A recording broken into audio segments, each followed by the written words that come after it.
حملہ وہ کرتے ہیں میں جواب دیتا ہوں، اور جواب جو ہے ایسی حالت میں ہم اپنے باپ کو بھی دیتے ہیں۔ خان اللہ ان کو قریب کر لیں، چھوما چھاٹی کر لیں، خدا حافظ۔ کہ جب خان صاحب رہا ہوں گے تو میں پھر کنارہ کشی کر دوں گا۔ آج بھی میں اس بیان پہ قائم ہوں۔ جو لوگ مجھ پہ الزام تراشی کرتے ہیں وہ بھی سن لیں، جس دن خان باہر آئے گا نہ میں آپ کو کسی چینل پہ نظر آؤں گا، نہ میں کہیں پر کسی بھی کارروائی میں حصہ لوں گا۔ جو لوگ یہ سمجھتے ہیں کہ میں کسی کے لیے خطرہ ہوں ان کو میں مبارکباد دیتا ہوں۔ پارٹی آپ کو مبارک ہو، خان کے آنے کی دیر ہے، پھر آپ جانے اور آپ کی پارٹی۔ اس کی کیا وجہ ہے؟ اگر آپ کو اپنے ساتھ شامل کریں اور آپ کو خود کہیں کہ آپ میں نے جو میرے خدمات ہیں اس کا جتنا سلسلہ مجھے مل گیا ہے، میرا دل بھر چکا ہے۔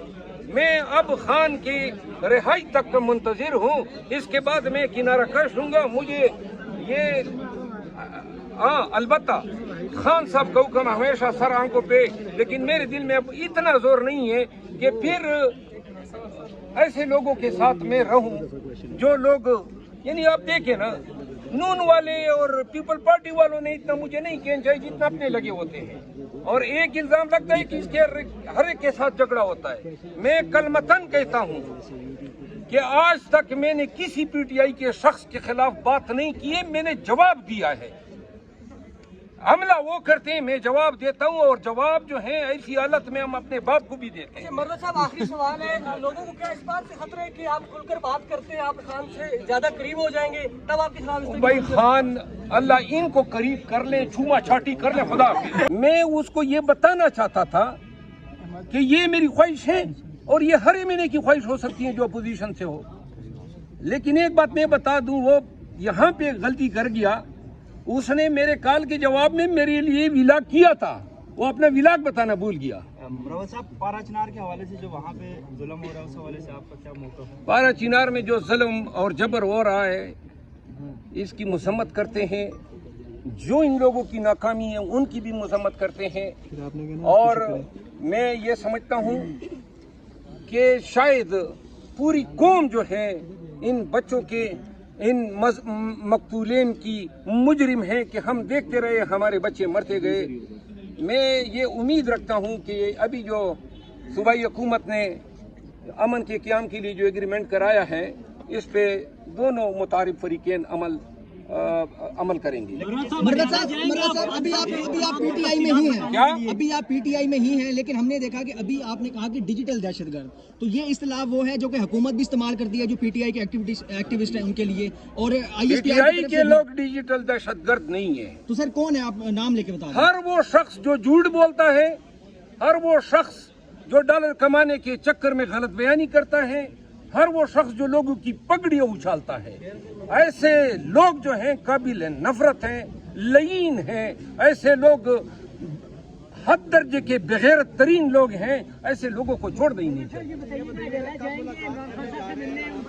عمران خان صاحب کے ساتھ 2-3 دن کے اندر میں ملاقات کرنے جا رہا ہوں۔ جو آپ کو شو کا نوٹس جاری ہوا ہے اس میں کیا آپ سے کہا گیا ہے، کس بارے میں تھا، اس میں کیا پوچھا گیا؟ کون سے شوکاز نوٹس کی بات ہے؟ پی ٹی آئی کی جانب سے سر، رات کو گنڈا پور صاحب کہہ رہے تھے ابھی نہیں جاری ہو کوئی شوکاز نوٹس نہیں ملا ہے۔ اگر یہ سن لیں، کوئی شوکاز نوٹس نہیں ملا ہے، لیکن اگر شوکاز نوٹس اسی پہ جاری ہوتا ہے کہ کس کو جواب کیوں دیا ہے، تو یہ بھی شوکاز نوٹس اس پہ بھی ذرا دیکھ لیں کہ میرے خلاف میرے پارٹی کے لوگ کیوں بولتے ہیں۔ اگر جواب دینا جرم ہے تو آئندہ بھی کوئی جرت کر لے میرے خلاف بول لیں، اس کے اوپر ایک اور شوکاز جاری کر۔ میں اپنی مثال دیتا ہوں، مجھے ایک دور میں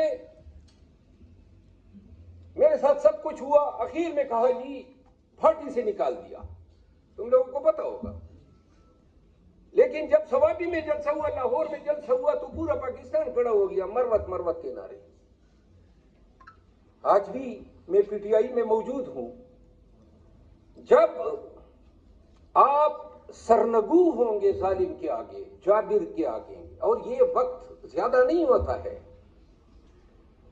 تو آپ یقین کریں، وہ کیا خوب کہا ہے حضرت علامہ اقبال نے وہ زمانے میں معزز تھے مسلمان ہو کر اور تم خوار ہوئے تارک قرآن ہو کر. جب اللہ کی ذات سے عزت بھی ہے اور ذلت ہے اور اللہ ہی رازق و خالق ہے تو پھر انسانوں سے کیا ڈرنا اور کیا گٹ گٹ کے جینا ہے. یاد رکھو پاکستان کو، نوجوانوں کو، ہماری ساری آپ کی جو ہماری نسل ہے وہ کوئی ایسی نسل نہیں ہے جس پہ آپ آگے جا کے فخر کر سکے. ہم نے پاکستان جس حالت میں آپ کو سونپ کے جائیں گے 73,000 ارب روپے قرضے کی شکل میں، بدامنی پھیلی ہوئی ہے، سیاسی عدم استحکام، غیر یقینی صورتحال، ہم کچھ بھی نہیں کر سکے. لیکن جس معاشرے میں نوجوان تہیہ کر لے، ساؤتھ کوریا کی مثال آپ کے سامنے ہے، اور جوڑے جدید مثال، ترکی کی مثال آپ کے سامنے، چائنا کی مثال آپ کے سامنے، نوجوانوں نے کایا پلٹ دی. تو لہذا اپنے اسلاف کے راستے پہ نہ چلو. ہم نے شاید بغض سکھایا، کینہ سکھایا، کاہلی، سستی سکھائی، بدعنوانی سکھائی. ہم آپ کے لیے کوئی ایجادات نہ کر سکے، ہم آپ کے لیے پاکستان کی کوئی تعمیر نو نہ کر سکے. آدھا حصہ ہم نے گنوایا. ہم آج بھی پاکستانی اپنے بچوں کو اسکول بھیجتے ہوئے ڈرتے ہیں کہ کوئی اچھا پاکستان ہم نہیں چھوڑ کے جائیں گے. لہذا اپنی ذمہ داریوں کا تعین کر لو.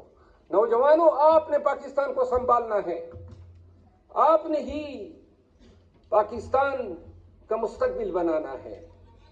انہی الفاظ کے ساتھ، کیونکہ نماز کا وقت ہو چکا ہے، میں صرف ایک بات آخر میں کہتا ہوں. نوجوانوں، کبھی قانون سے وابستہ کوئی مسئلہ درپیش ہو، طالب علم ہو، تو میرا فرم آپ سب کو فری آف کاسٹ خدمات دے گا.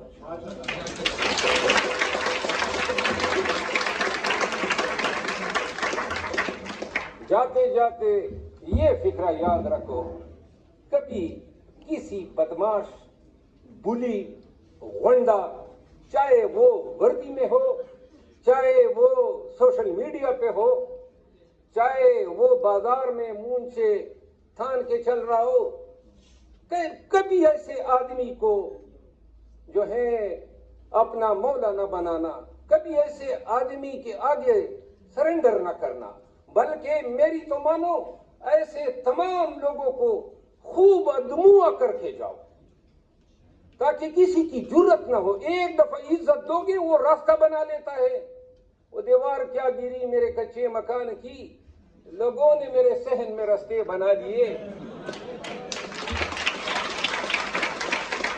میں نے خود بہت سے لوگوں کو احتراماً موقع دیا، لیکن آنے والے دنوں میں آپ دیکھیں گے کہ بہت سے لوگوں کی چمڑی اتارنے جا رہا ہوں. شکریہ.